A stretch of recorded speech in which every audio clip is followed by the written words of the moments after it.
बिस्मिल्लाहिर्रहमानिर्रहीम। अस्सलामु अलैकुम। मैं फरा और मैं हमजा। खुशामदीद आप सबको सुबह सवेरे पाकिस्तान में। हाँ, आप लंबी जो रात थी वो सो के अब जाग चुके हैं, जो तवील तरीन रात थी। अच्छा, इसमें नींद बढ़ जाती है वैसे? हाँ, खूब नींद आती है। मैं तो जैसे कहना चाहिए ना, कल मैंने इंजॉय पता है क्या किया कि तवील तरीन रात को पूरा सो के गुजारना है और देखना है कि उसका क्या मजा है। तो क्या मजा है उसका मजा इतना भरपूर है। आपको भरपूर नींद से ज्यादा ब्लेसिंग और कोई नहीं हमजा। उन लोगों से पूछे जिनको नींद नहीं आती, खुदा ना खास्ता जिनको नींद की गोलियां लेनी पड़ती हैं, जिनको सोने का वक्त नहीं मिलता, जो बार बार उठते हैं नींद में। एक मुस्तकिल नींद जो है ना, एक फ्लो के अंदर नींद, की आपकी आंख बार बार ना खुले, ये भी एक बहुत बड़ी नेमत है। ये बहुत बड़ी ब्लेसिंग है अल्लाह ताला की कि आप पुरसुकून नींद जो है वो सो सकते हैं। एनीवे, विंटर सॉल्स्टाइस की बात हम कर रहे हैं। कल साल का मुख्तसर तरीन दिन, मतलब 5-5:15 बजे सूरज गरूब हो गया था और तवील तरीन रात, लेकिन उसके बाद से अब आहिस्ता आहिस्ता दिन जो है वो तवील होना शुरू हो जाएंगे और रातें जो है वो सुकड़ना शुरू हो जाएंगी। यानी कि अब हम आहिस्ता आहिस्ता गर्मियों की तरफ बढ़ रहे हैं। बचपन से यही एक चीज़ सोची होती थी कि यार अब हम सर्दियों की तरफ जा रहे हैं, अब हम गर्मियों की तरफ जा रहे हैं, लेकिन जो अंदर जनवरी और फेब है ना, इस साल ये शदीद सर्द होने वाले हैं, फेब खास तौर पर। हाँ, तो वो मौसम कुछ चेंज हो गया ना, लेकिन इस दफ़ा एक खास बात और भी थी। विंटर सॉल्स्टाइस पे जो हमारे कहना चाहिए ना, एस्ट्रोनॉमी के, एस्ट्रोलॉजी के दो बड़े सैयारे जैसे मुश्तरी और ज़ुहल, यानी जुपिटर एंड सैटर्न, ये 400 साल के बाद हमजा एक दूसरे के इतने नज़दीक आए हैं कि उन्हें ना क्रिसमस स्टार का नाम दिया गया है। और कल मैंने तो बड़ी देर तक कोशिश की, पर ठंड इतनी थी कि फिर मैंने कहा चलो। अच्छा, मुझे भी नज़र नहीं आया, मैंने भी कोशिश की। अब वो कहा जा रहा था 1623 के बाद जो है, आज आप देखेंगे, फिर आप देखेंगे गालिबन 2080 में जाके, तो 2080 कौन जीता है तेरी जुल्फ के सर होने तक। तो वही मामला है। लेकिन उसकी जो तस्वीर आई हैं वो खूबसूरत हैं, देख के बड़ा मज़ा आया कि अच्छा इस तरह 1623 में भी हुआ होगा, और शायद तब नज़र आया हो क्योंकि वो जो ऊपर एक लेयर है ना, जो अब हमारी पोल्यूशन की वजह से हम सितारे तक नहीं देख पाते, 1623 में मुझे पूरा यकीन है सब देख चुके, शायद उन्हें अंदाजा ही ना हो कि वो क्या चीज़ है। खुश रहने के लिए इतनी बातें भी काफ़ी हैं, और अगर ना खुश होना हो तो इतना बड़ा ढेर आपके पास सोने का भी हो और इतनी बड़ी चीज़ें और भी, तो भी आपने खुश नहीं होना। So try to be happy with whatever you get and you will be happy इंशाल्लाह। तो बस खुशी खुशी में टॉप स्टोरीज पे नज़र डालता है।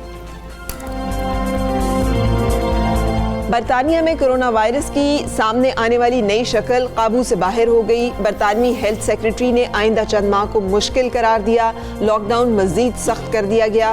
पाकिस्तान में भी कोरोना के वार जारी। 24 घंटे के दौरान 62 अफराद इंतकाल कर गए।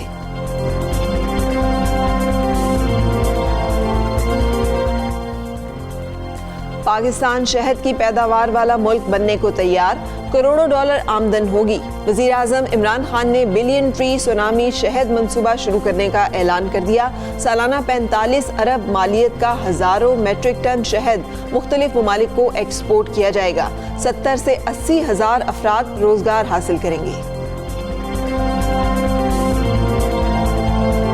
बोल के लब आज़ाद हैं तेरे, मीशा शफी ने फैज़ अहमद फैज़ के मशहूर ज़माना शेर में रद्दो बदल पर मुआफ़ी मांगते हुए अपनी ट्वीट डिलीट कर दी। आप तो फैज़ साहब की शायरी गाकर ही मशहूर हुई हैं, नाक़दीन की मीशा पर तनकीद।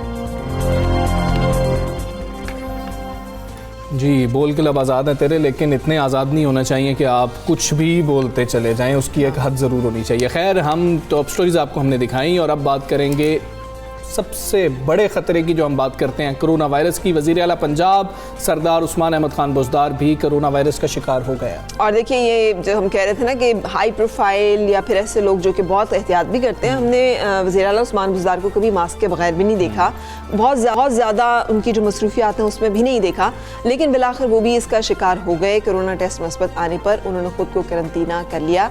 वज़ीर आला पंजाब की तबीयत नासाज थी, जिस पर उनके कोरोना टेस्ट के लिए नमूने हासिल किए गए थे। और वज़ीर आला पंजाब उस्मान बुज़दार मुकम्मल सेहतयाब होने तक आइसोलेशन में ही रहेंगे। CM हाउस ज़राए का ये भी बताना है कि सरदार उस्मान बुज़दार को 2 रोज़ से बुखार था, खांसी की भी तकलीफ़ थी, जिसकी वजह से उन्होंने पहले ही तमाम मसरूफियात तर्क करने का फ़ैसला कर लिया था, उसको तर्क कर दिया था और सिर्फ रिपोर्ट का इंतज़ार था। रिपोर्ट आई तो वो मुस्बत थी। लेकिन अब वज़ीर आला ने तमाम मुलाकातें और तकरीबात में शिरकत मनसूख करते हुए ज़रूरी अमूर आइसोलेशन से अंजाम देने की जो है वो निशानदेही की है। लेकिन उसके साथ साथ हमसा एक और चीज़ जो बड़ी अहम है, पूरी दुनिया में हो रही है, बात की जा रही थी कि वायरस जो है बड़ी तेज़ी से म्यूटेट करता है और अपनी शक्लें और हैयत बदलता है।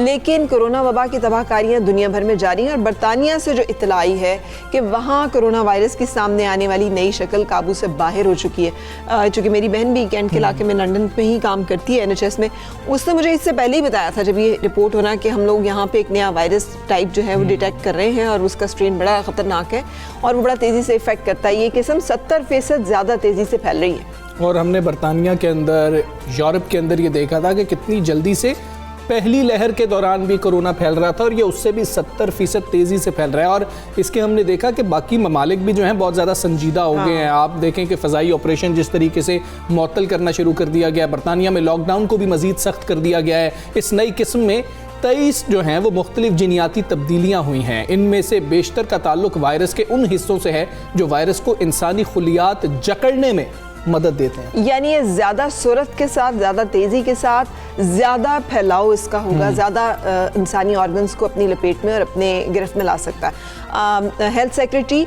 मैट बैंकॉक ने आइंदा चंद माह को मुश्किल करार दिया। उनका कहना था कि पाबंदियों से बचने के लिए दीगर इलाकों में जाने के लिए ट्रेन स्टेशन और सड़कों पर रश गैर जिम्मेदाराना रवैया है। पाकिस्तान ने कोरोना वायरस की नई किस्म सामने आने के बाद हमने भी फ़्लाइट ऑपरेशन जो है उसको मुअत्तल किया है। 29 दिसंबर तक पाबंदी आयद कर दी गई और बिल्कुल ऐसा है। नोटिफिकेशन जो किया गया है उसके मुताबिक बरतानिया से 7 रोज़ में पाकिस्तान पहुंचने वाले मुसाफिरों से राबता का भी फैसला किया गया कि उनसे राबता किया जाएगा और कोरोना टेस्ट किए जाएंगे। मुल्क में कोरोना की यलगार भी जारी है। National command and operation centre के मुताबिक मुल्क में 24 घंटे के दौरान मजीद 62 अफराद इंतकाल कर गए। और इन लोग सबको मिला के हलाकतों की मजमूई तादाद 9392 हो गई है। इस दौरान 1792 टेस्ट जो है मस्बत आए हैं। सो ये एक इंतहाई अफसोसनाक सूरत हाल है पूरी दुनिया में। इस वक्त इस हवाले से अपने नुमाइंदे से बात करते हैं बरतानिया। हमारे साथ हैं गुलाम हुसैन। फरमाइएगा कि बरतानिया में कोरोना वायरस की नई किस्म के बारे में तिब्बी माहिरीन का क्या कहना है? गुलाम हुसैन जी बिल्कुल, देखें ये कोई नया कोरोना वायरस नहीं है, बल्कि जो कोरोना वायरस पहले है उसके अंदर जो जीनियाती हैयत है वो तब्दील हो रही है। बरतानवी जो साइंसदान हैं उन्होंने चंद रोज़ कबल जो है ये तनबीह की थी बरतानी हुकूमत को कि जिस तेज़ी के साथ ये जो कोरोना वायरस की जो ये हैयत है ये तब्दील हो रही है, इससे बहुत बड़ी तादाद के अंदर लोग जो है वह अफेक्ट हो सकते हैं और जितनी जल्दी हो सके स्ट्रिक्ट तरीन जो है वो लॉकडाउन लगना चाहिए। जिसके बाद जो है वो बरतानवी हुकूमत ने बड़े हंगामी बुनियादों पर इक़दाम किए हैं और भी कर भी रही है ताकि लोग कम से कम घरों से निकलें, कम से कम लोगों का आपस में इंटरेक्शन हो। और यही वजह है कि 2 रोज़ कबल भी जो है बरतानवी वज़ीर-ए-आज़म ने हंगामी मीटिंग तलब करके जो है फौरी तौर पर Tier 4 जो है वो लंदन और शुमाली और मगरबी जो इलाके हैं बरतानिया के उसके अंदर जो है वो सख्त तरीन इक़दाम किए। जो नई लहर है इसके अंदर कोरोना वायरस फैल रहा है और ये खदशे का इज़हार किया जा रहा है कि अगर बहुत ज़्यादा सख्त इक़दाम ना किए तो आने वाले दिनों के अंदर ये सूरत हाल बहुत ज़्यादा बिगड़ सकती है। बिल्कुल ठीक है। ब्यूरो चीफ यू के गुलाम हुसैन आवान जो बरतानिया में सूरत हाल है, जो शक्ल तब्दील हो रही है, जो म्यूटेट कर रहा है, जो हैयत तब्दील हो रही है, उस हवाले से आगाह कर रहे थे और सब परेशान। और हमजा पेरिस ने तो अपना जो है ना जो लैंड आपकी पूरी इनकी थी तिजारत जिसमें बहुत सारे अशिया खुर्दनोश जो हैं वो फ्रांस से आ रही होती हैं, उसको भी मुअत्तल किया। वजह उसकी फिशरीज़ के ऊपर डिस्प्यूट भी है, मगर उसकी एक वजह जो है कोरोना वायरस की नई किस्म भी है। सो तमाम अक़वाम जो यूरोपियन अक़वाम है वो इस तरह से इसके बारे में विजिलेंट हैं और वो इतनी तेज़ी के साथ अपने राब्ते जो है वो पहली लहर के दौरान ही इतने ज़्यादा वहाँ पर केसेस आ गए थे कि अब जब ये कहा जाए कि 70% जो है तेज़ी से फैलेगा तो परेशानी की बात है। बरतानिया में ही NHS से मुंसलिक डॉक्टर हैं, डॉक्टर ताबिंदा दोगल, उनसे बात करेंगे, उनसे जानेंगे कि ये वायरस किस तरीके से तब्दील हो रहा है, कैसा वायरस है, कितना खतरनाक होगा। डॉक्टर साहब अस्सलाम वालेकुम, गुड मॉर्निंग। कहा जा रहा है कि बरतानिया में कोरोना वायरस की सामने आने वाली नई शक्ल काबू से बाहर हो चुकी है। क्या ये वायरस मजीद ताकतवर हो रहा है, कितना खतरनाक है? अस्सलामुअलैकुम जी, शुक्रिया। इस सवाल का जवाब मैं इस तरह देना चाहूँगी कि मैं थोड़ी सी इसके बारे में आपको बैकग्राउंड बता दूँ वायरस के बारे में। दुनिया में हज़ारों लाखों वायरसेस हैं और हर वक्त उनमें तब्दीली आती रहती है। तब्दीली का ये अमल इसलिए ज़रूरी है क्योंकि हर वायरस को अपनी बका की जंग लड़नी है और मुस्तकिल तब्दीली जो है वो उसको कभी कभार कमज़ोर भी बना देती है, मगर ज़्यादातर वो तब्दीली ऐसी होती है कि जिससे वायरस कायम और दायम रहे और एक इंसान से दूसरे इंसान में जाए या एक जानदार से दूसरे जानदार में जाए, क्योंकि इसी में वायरस की बका शामिल है। वायरस मेज़ या कुर्सी या दरवाजे पे लगा रहेगा तो वो जाहिर सी बात है कि मर जाएगा, उसको एक जानदार वजूद चाहिए अपनी सालमियत के लिए। लिहाजा वायरस के अंदर जो जीनियाती मादा है उसमें मुस्तकिल तब्दीली आती है जिसको म्यूटेशन कहते हैं। उसके नतीजे में जो वायरस नया बन के सामने आता है उसको वेरिएंट कहते हैं। इस वक्त तक इस वायरस के अंदर कई सौ तब्दीलियां हो चुकी हैं और वो मुख्तलिफ जगह के ऊपर मालूम भी हुई उनके बारे में। जैसे स्पेन में एक वेरिएंट आया और डेनमार्क में आया और इटली में भी आया और अब क्योंकि बरतानिया में बहुत नज़दीक से इसका मुशाहिदा किया जा रहा है, इसके लिए एक ख़ास तौर पर लेबॉर्ट्री बनाई गई जिसको कॉग का नाम दिया गया है, यानी कि कोविड जीनोमिक्स, यानी कि इसके जीनियाती मादे पे मुस्तकिल काम हो रहा है। और अब तक जितने केसेस भी आते हैं कोविड के, उनके सैंपल्स यहाँ लेबॉर्ट्री में भेजे जाते हैं। तो आम जो म्यूटेशंस यहाँ पर भी कई सामने आई, यानी कि कई सारी म्यूटेशंस अब तक बरतानिया में भी हो चुकी हैं और उनके बारे में लेबॉर्ट्रीज को मालूम है। मगर एक तब्दीली आनी कोई बुरी बात नहीं है, कई बार वायरस के लिए भी बुरी बात नहीं है। उसके साथ उसकी बका तो जुड़ी हुई है, मगर ये कोई लाजमी बात नहीं है कि वो ज़्यादा मुहलक हो गया है।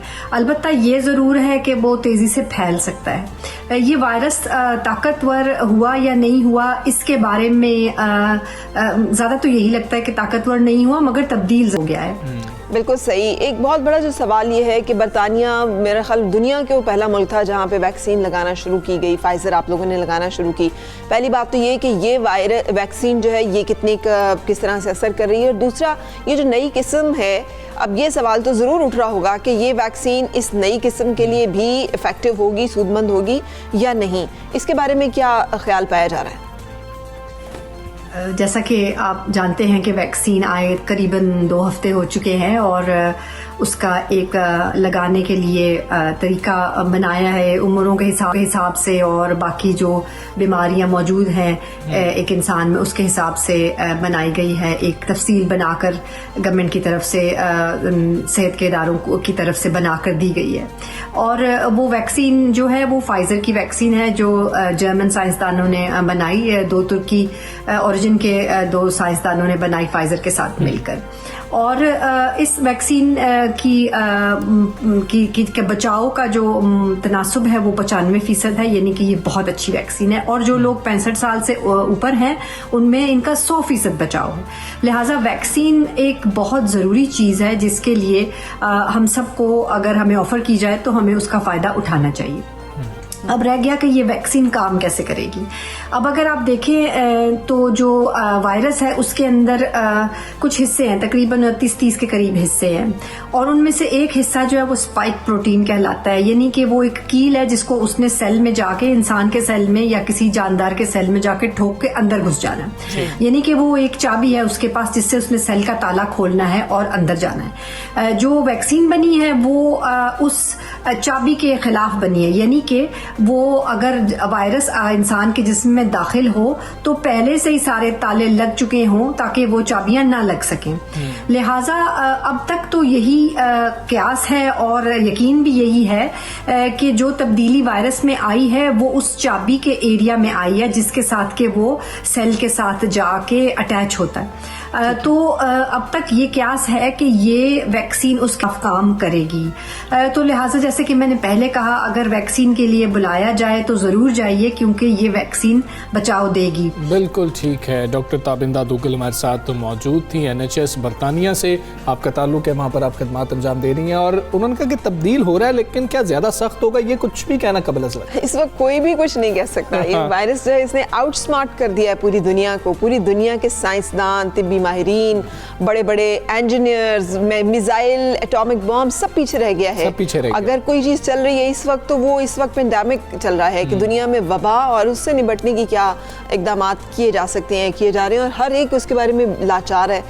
लिहाजा एहतियाती वाहिद है। बिल्कुल। और सऊदी हुकाम ने भी कोरोना वायरस के बायस तमाम बैन अल-अक़वामी परवाज़ों पर 1 हफ्ते की पाबंदी लगा दी है, जिसके बायस PIA की गुज़श्ता रोज़ जद्दा जाने वाली 21 परवाज़ें मनसूख की गई। और ये एक बड़ा नंबर है परवाज़ों का जो कि मनसूख किया गया, जिसकी वजह कि बहुत सारे मुसाफिर जो वहाँ से इधर जो सऊदी अरब से पाकिस्तान आने थे और पाकिस्तान से सऊदी अरब जाने थे, वो सब इसका शिकार हुए हैं। तर्जुमान PIA के मुताबिक के 9739 और 9760 मुल्तान, जद्दा और लाहौर मनसूख कर दी गई हैं, जबकि Lahore Jeddah, Lahore Islamabad, Dammam Islamabad, Lahore Dammam, Lahore Karachi Medina और मदीना कराची भी मनसूख कर दी गई हैं। यानी एक बड़ा नंबर है फ़्लाइट्स का जो कि मनसूख हुआ है। वो फ़्लाइट जो यहाँ से जानी थी फिर वहाँ से वापस आनी थी, वो दोनों जो हैं दोनों वेज बंद कर दिए गए हैं। तर्जुमान PIA के मुताबिक जब तक परवाज़ों के इजाज़तनामे दोबारा हासिल नहीं होंगे तब तक परवाज़ें मनसूख रहेंगी और मुतासरा मुसाफिरों को परवाज़ें बहाल होते ही परवाज़ों पर एडजस्ट किया जाएगा। लेकिन वहाँ पे मुसाफिर जो है यकीनी तौर पर जिन्होंने आना था, ट्रैवल करना था, उन सब के लिए ये एक कोफ तो है और एक बड़ी मुश्किल सूरत हाल भी है। PIA तर्जुमान ने कहा कि इस हवाले से तमाम मुसाफिर अपने दुरुस्त फ़ोन नंबर कॉल सेंटर के ज़रिए इंतराज करवाएं ताकि उनको बर वक्त मालूमात दी जा सके। बिल्कुल ऐसे ही। और इकामा होल्डर्स को हमने देखा था कि उनको खासे प्रॉब्लम हो रहे थे कि उन्होंने वापस जाना था, डेडलाइन ख़त्म हो रही थी, और पाकिस्तानी वैसे भी हर काम आखिरी तारीख पे ही कर रहे होते हैं, तो वो कुछ 2-3 तारीखें होती हैं। अब उस हवाले से भी देखना होगा क्या होता है। इसी पर बात कर लेते हैं एविएशन एक्सपर्ट तारिक अबू अल हसन साहब हमारे साथ मौजूद हैं। तारिक साहब अस्सलाम वालेकुम, गुड मॉर्निंग। सऊदी अरब से परवाज़ों का सिलसिला अचानक बंद हुआ, क्या ये अचानक खबर आई या पहले से कुछ मामलात चल रहे थे और ये कब तक बंद रह सकता है? देखिए, दुनिया भर में कोरोना की जो दूसरी लहर आई हुई है, इस हवाले से हिफाजती इक़दाम जारी हैं। और दूसरा आपके होगा कि सबसे ज़्यादा तो ब्रिटेन में इसका असर हुआ है और वहाँ के लिए दूसरे मुल्कों ने परवाज़ें बंद की है। उसी तनाजुर में सऊदी अरब ने भी तमाम बैनुल-अक़वामी परवाज़ों के ऊपर सऊदी अरब में आमद पर पाबंदी आयद कर दी है और कुछ सऊदी एयरलाइन की भी परवाज़ें बैरून मुल्क नहीं जा रही। ये एलानिया आज यानी पीर 21 दिसंबर को ये जो है वो नोटिफिकेशन जारी हुआ है। सऊदी सिविल एविएशन अथॉरिटी, जिसे डाका कहा जाता है, उन्होंने नोटिफिकेशन जारी किया है जिसके तहत सऊदी अरब की तमाम बैनुल-अक़वामी परवाज़ों की आमद पर पाबंदी आयद कर दी गई है और कुछ सऊदी एयरलाइन भी परवाज़ें बैरून मुल्क नहीं जा सकती। इस वक्त बाहर की एयरलाइन की जो परवाज़ें मौजूद हैं सऊदी अरब में, सिर्फ उनको जाने की इजाज़त दे दी गई है और इब्तदाई तौर पर यह पाबंदी 1 हफ्ते के लिए लगाई गई है, लेकिन जो नोटिफिकेशन है उसके अंदर ये वादे कर दिया गया है कि इस पाबंदी में तोसी भी हो सकती है। जबकि जो कार्गो फ्लाइट्स हैं वो उन्हें आने जाने की इजाज़त है, लेकिन तमाम शेड्यूल परवाज़ें और तमाम चार्टर परवाज़ें ये 1 हफ्ते के लिए सऊदी अरब में दाखिले पर इनकी पाबंदी लग गई है। इसके साथ ही बैरून मुल्क से आने वाले उम्रा ज़ायरीन की आमद पर भी पाबंदी आयद कर दी गई है, चाहे वो बाई रोड आएँ या फेरी के जरिए यानी बाई सी आए या समंदरी रास्ते से या एयर से, किसी भी रास्ते से वो उनके सऊदी अरब में दाखिले पर भी पाबंदी आयद हो गई है। तो लिहाजा सिर्फ सऊदी अरब के जो लोकल लोग हैं वो उम्रा कर सकेंगे, गैर मुल्की उम्रा ज़ायरीन जो है वो उन पर पाबंदी लग गई है। जी बिल्कुल सही। तारिक अबू अल हसन साहब, अभी जैसे आपने खुद फरमाया कि 1 हफ्ते के लिए है, लेकिन इसमें तोसी भी हो सकती है, तो जिन लोगों की टिकट्स बुक हुई थी उनको कैसे एडजस्ट किया जाएगा? उसके लिए क्या प्रोसीजर कोई वज़ा कर लिया गया है, उन्हें इन्फॉर्म कर दिया गया है? देखें, इसमें जो है वो आज PIA ने अपना बाकायदा ऐलान जारी कर दिया है। यानी मंडे को PIA की 18 परवाज़ें थी जो सऊदी अरब आने जाने वाली, ये तमाम मनसूख कर दी गई हैं। PIA तर्जुमान का ये कहना है कि जिन लोगों के टिकट थे उन्हें अब जब परवाजें खुलेंगी तो उस वक्त एडजस्ट किया जाएगा। और माजी में भी हम ये देखते रहे हैं कि जो उम्रा ज़ायरीन जिन्होंने टिकट लिए थे या सऊदी अरब में किसी भी मकसद के लिए जाने वालों ने जो टिकट लिए थे और वो अपने वक्त पर रवाना नहीं हो सके, तो जब भी परवाजें खुली हैं पहले सौखियत उन्हें दी गई है। यानी जिनकी परवाजें कैंसिल हुई थी पहले उन्हें भेजा गया है और उसके बाद से नई बुकिंग की गई है। तो मेरा ख्याल ये है कि आइंदा भी PIA इसी तरह का इंतजाम करेगी। बिल्कुल ठीक है। जिन मुसाफिरों के वीज़े या इकामे की जो मुद्दत है वो ख़त्म हो रही है, उनके मसाइल का हल कैसे होगा? क्या दौरानिया बढ़ा दिया जाएगा? देखें, यही सूरत हाल मादी में जो कोरोना की पहली लहर थी उस दौरान भी पेश आई थी। उसके लिए फिर कुछ मामलात में तो सऊदी हुकूमत ने खुद जो है वो लोगों को ये छूट दी थी कि उनकी जो वीज़ा की मुद्दत थी वो बढ़ा दी थी। लेकिन अभी जो सूरत हाल है इसमें हुकूमत पाकिस्तान को जो है वो बहुत अहम किरदार अदा करना पड़ेगा, क्योंकि जो मुलाजिमतें हैं लोगों की ख़ास तौर पर उसके लिए मसाइल होंगे। और जो लोग, अभी हम ये कह नहीं सकते कि कब तक पाबंदी बरकरार रहेगी ये, तो इसलिए ये भी मुमकिन है कि उम्रा के वीज़े भी ख़त्म हो। तो इसके लिए हुकूमत पाकिस्तान को पहले से पेशबंदी करनी होगी और इन्हें सऊदी हुकूमत से रब्ता करना चाहिए। और जो जिन लोगों के विजिट वीज़े हैं, उम्रा के वीज़े हैं या फिर उनके एम्प्लॉयमेंट के वीज़े हैं, इसके लिए जो है वो खुसूसी तौर पर सऊदी हुकाम से इजाज़त लेनी होगी। और जिनके वीज़े ख़त्म हो रहे हैं, मुद्दत ख़त्म हो रही है, उनके लिए नई डेट्स लेनी होंगी। बिल्कुल ठीक है। तारिक अबू अल हसन साहब, बहुत शुक्रिया आपका। सुबह सवेरे पाकिस्तान बात कर रहे थे। लोग परेशान हो जाते हैं, एक तो एक ऐसा फरीज़ा अंजाम देने जा रहे होते हैं, हमारा दिली लगाव इतना ज़्यादा होता है कि परेशानी होती ही है। किसी ने नहीं भी जाना होता ना, ऐसी कोई खबर आ जाए तो वो फिर दिल दुखता है उसके ऊपर। लेकिन हम सिर्फ एहतियात कर सकते हैं। वो मैं और फरा डिस्कस कर रहे थे रोज़नामा 92 न्यूज़ में भी, पहले सफ़े पे आप देख सकते हैं कि चिली के सदर को $3500 उन्होंने जुर्माना कर दिया पुलिस ने। क्यों किया? क्योंकि उन्होंने मास्क नहीं लगा रखा था। तो लेकिन हम इसमें बहुत आगे हैं। हमारे तो DC इस्लामाबाद जो है वो हर दूसरे दिन खुद को खुद जुर्माना कर देते हैं क्योंकि वो मास्क नहीं पहना होता। नहीं, हमारा खजाना भर जाए अगर हम इस तरह से जो है ना मास्क ना पहनने पे चालान करना शुरू कर दें। ट्रू, बिल्कुल सही। हमें एहतियात करनी है और लेट्स होप एंड विश के दुनिया जो है वो खुले दोबारा से, लेकिन सफ़र में ख़ास तौर पर एहतियात करें। आपके सामने अचानक से फ़्लाइट्स जो है मनसूख हो रही हैं और सिर्फ सऊदी अरब नहीं, आपके सामने UK की सूरत हाल भी है, बरतानिया भी है। सूरत हाल इस वक्त जो है वो अच्छी नहीं है, जबकि सर्दी भी साथ साथ बढ़ी है और गिलगित बल्तिस्तान इस वक्त सख्त सर्दी की लपेट में, -6 तक टेम्परेचर जो है वो सुनने में आया हमजा।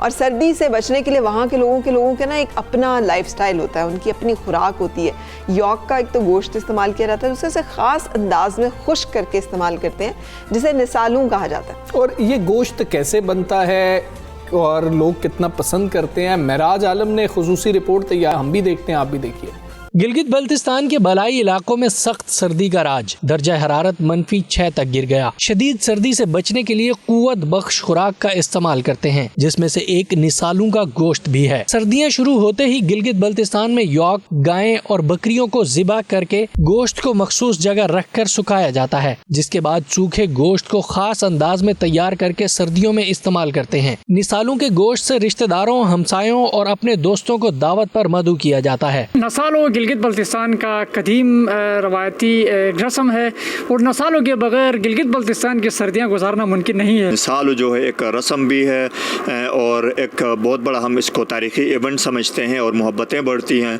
हम अपने दोस्तों को, अपने रिश्तेदारों को उस दावत पे बुलाते हैं। निसालू गिलगित बल्तिस्तान की कदीम रस्म है जो न सिर्फ सेहतमंद ग़िज़ा है बल्कि इस रस्म से मिल बैठने और मोहब्बतें बांटने का मौका मुयस्सर आता है। कैमरामैन इमरान शेर खान के साथ महराज आलम, 92 न्यूज़, गिलगित। अच्छा हमजा, ये रिपोर्ट में अगर आपने नोट किया तो खातून जहाँ पे वो बना रही थी ना, ये भी एक बड़ी मखसूस जगह होती है क्योंकि वहाँ पे जो घर है ना वो उसके साथ आपने देखा होगा कि बड़ी सी पाइप गुजर रही थी। वो चूल्हा बनाए, वहीं पे चूल्हा होता है, उसके इर्द गिर्द ही सब लोगों की सिटिंग होती है, लिविंग रूम में यानी कुकिंग हो रही होती है, उसी से हीट से वो गर्म भी हो रहा होता है, वहाँ पर ही खाना बन रहा होता है, वहीं पे बैठ रहे होते हैं और बाज़ुका तो वहाँ पर ही सोने का भी एहतमाम कर लिया जाता है। और अगर आप दूर से इन घरों को देखें ना तो उनकी एक चिमनी में से धुआं जो है वो निकल रहा होता है, जिसका मतलब होता है कि घर के अंदर कुकिंग जो है वो जारी है। सबसे अच्छी बात क्या है कि सब लोग इकट्ठे एक दस्तरखान पे खा रहे होते हैं, तो कोशिश करें कि हम भी इकट्ठे खाना खाएं, उससे बरकत बढ़ती है। और अभी हमें एक ब्रेक लेनी है, स्टे विद अस।